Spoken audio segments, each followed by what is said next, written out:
Hello and welcome to Kicking Off with Blackburn Rovers FC of the Championship still. And this is our 2015 to 2016 season review. So, let's go and see what the final league positions and the final table was. So, let's just look at that.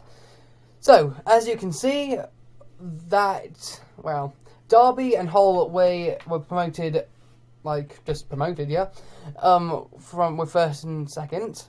And then in the playoffs, let's have a look at what happened in the playoffs. So Burnley played Middlesbrough and Reading played QPR. In the first leg of the Burnley game, Burnley lost 3-1 to Middlesbrough. Then in the first leg of the other semi-final, Reading lost to QPR 3-2. Then in the next leg of the Middlesbrough game, Burnley did manage to beat Middlesbrough 1-0, but sadly it wasn't enough for the goal difference, so Middlesbrough went through to the final. And then in the other match, QPR secured a 1-0 victory over Reading, seeing them go to the final with a 4-2 aggregate. Yeah. And then after that, QPR beat Middlesbrough at Wembley. I know the feeling of playoff finals. Swansea, of course, beating Reading 4-2. Yep, into 2011. So QPR went and beat Middlesbrough 3-1. So that was QPR up. And then we looked down the bottom of the table with Preston went down with 40. Fulham surprisingly went down. No manager. I mean, Scott Parker's still playing for him. Will he stay? Will he stay? I don't know. He's been a good player in his career, hasn't he, actually? Wow, he's had a long career. Well, yeah, that's Scott Parker, sorry. And Rotherham went down, even though they played some nice football, and I think they managed to beat us twice. No, we beat them 3-0 once, and they beat us 3-1. But Paolo Di Canio is their manager. Interesting. So those three went down. And, of course, we finished in 16th with 61 points. Not bad, but we were really went bad at the end of the season. We were probably mid-table, and now we kind of drifted off to lower end of the table, which is a bit sad, but hopefully next season we can build on this season and get promoted, hopefully. So let's have a look at the league stats to start with. So let's have a look at the team overview. The best at hitting the target was Derby with 43% of their shots hitting the target, and the most goals was Derby with 96. Most crosses completed was 18% by Hull, and most headers completed was 68% by QPR. Most passes completed was 78%. Middlesbrough, best passing average, but best average possession was 55.15. Most, and that was Bolton. Most fouls made was by Bristol City, and most tackles won was 76% with QPR.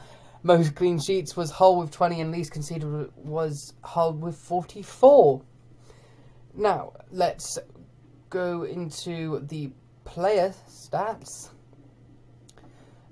Top goal scorer was Darren Bent with 42 goals. That's crazy.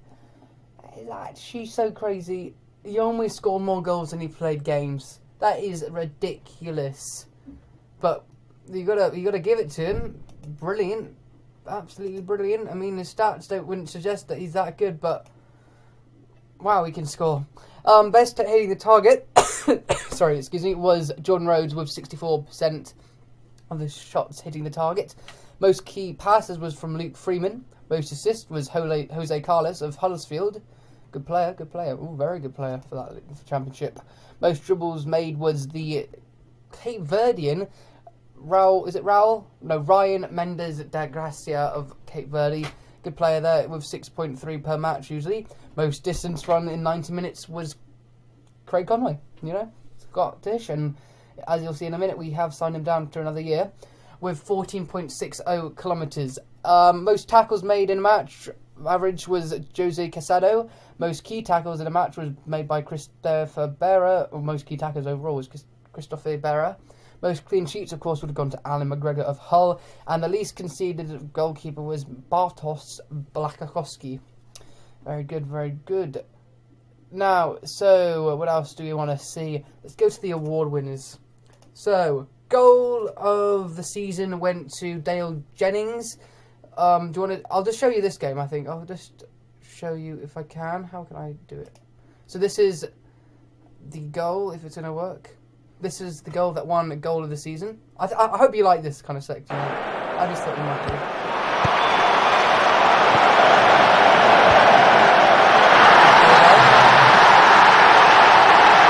So that was a good goal. I probably had the sound, I'm sorry. But yeah, that was a good goal there. Manager of the year went to Paul Clement, of course, the ex-Real Madrid assistant and ex-Blackburn assistant, but ex-PSG assistant as well. But you'll think he was only a coach at Real Madrid, actually. Never mind. But yeah, good for him. Very good. Oh, I've gone too far back. The player of the year went to Christian Stuani of Middlesbrough, 29-year-old Uruguayan. He made 41 appearances, scored 21 goals and got 13 assists with an average rating of 7.25. Very good for this league. Extremely good. He's actually got caps for Uruguay.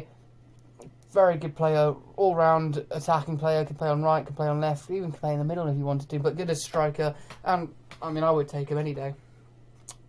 So then we go to Players Team of the Year. This is the Players Team of the Year. As you can see the lineup, we do feature one player with Jordan Rhodes featuring on the bench as he scored 30 goals in 39 games with an average rating of 7.16. Gone back again. Top goal scorer, of course, went to Darren Bent, and then Abel Hernandez managed to get one goal in front. I think it was on the last day of the season to secure second. And of course, Jordan Rhodes, as just said, scored 30 goals in 39 games with 5 assists. But yes, good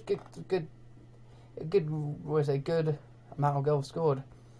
So, I've done it again. I've got to stop doing that. The young player of the year went to Zach Clough of Bolton, and Bolton aren't doing well this season, even though they just did get a victory over Blackburn Rovers. Well, Zach Clough is a very good player on the game, and I think he will be a star, hopefully, in the future. So, fingers crossed, maybe he might have to switch alliances to Blackburn one day. You never know. So then we come on to our little season review, if I can find it. Oh yeah, they got me on a new 2-year contract, which was good. So I'm just going to find it. I should have had this easier. But this is our Blackburn's 2015-16 review. This is from The Guardian, apparently. Blackburn had been expected to settle comfortably into mid-table obscurity heading into the season, and things went exactly as anticipated. So we lost the third round of the FA Cup to Port Vale, very sad. We finished 16th in the Championship, not bad but not good. And we lost in the third round of the Capital One Cup against Norwich, which was alright. Best match of the season, I have to agree with this, was QPR against Blackburn. I think this was our turning point in the season when we started to do well, if I remember. And moments to forget when we lost 5-0 to Blackburn, but 5-0 to Birmingham, so let's not go there. Average attendance, we got 15,561, which is 49% full. And the total players used was 27, a joint 15th highest in the Championship. That's a start, isn't it? Blackburn's end of season awards. Fans Player of the Year, of course, went to Jordan Rhodes with 37% of the vote. Second went to Shane Duffy, the Irishman, who was actually being called up to the Euro 2016 Ireland squad. Very good for him, with 30%. Third went to Fodu Keita, our Ghanaian striker, that he got 21% of the vote. A goal of the season for us was, of course, Jordan Rhodes' goal against Bristol City. I don't know if I showed you this, but it was an overhead kick. Yes, prepare to feast your eyes on this. If it loads. Please load. So, Nyambi, of course, throws the ball in his own time, and Brown picks it up, and he crosses it in, and there Rhodes is to score a bicycle kick against Bristol City. Absolutely brilliant. And the young player of the season was Shane Duffy of 24 years old, which is on the cusp of being old, I reckon, but yeah, we'll give him that. Fodu Keita and Rhodes, Conway, Evans, Guthrie, O'Sullivan, Osen, Hanley, Duffy, Henley and Steele all made it into the best 11. Stats-wise, top goal scorer was Jordan Rhodes with 30. Highest average rating was Shane Duffy with 7.18. Most assists was Craig Conway with 13. Best pass completion was Jason Lau with 82%. Best player of the match awards was Jordan Rhodes with 8. Most yellow cards was 20 with Grant Hanley, and most red cards for the games he played was Jason Lau. I mean, he only played 6 games overall, and he managed to get 4 red cards, and in the league he played 5 games and got 4 red cards. That is appalling, actually. That is appalling. But yes, our facilities got downgraded, but we did get... Where is it? A cash injection of 6 million. Yeah, money. So we're now in the positive, if you saw there. And let's have a look. We also got given another 2.18 million, which put us very nicely.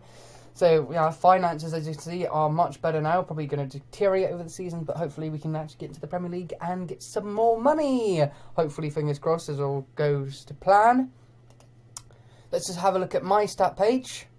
So average rating you've already seen. So let's go to interceptions. Most interceptions went to Shane Duffy with 665. Key headers was again Shane Duffy with 183. Key passes went to Jordan Rhodes, strangely enough, with 86.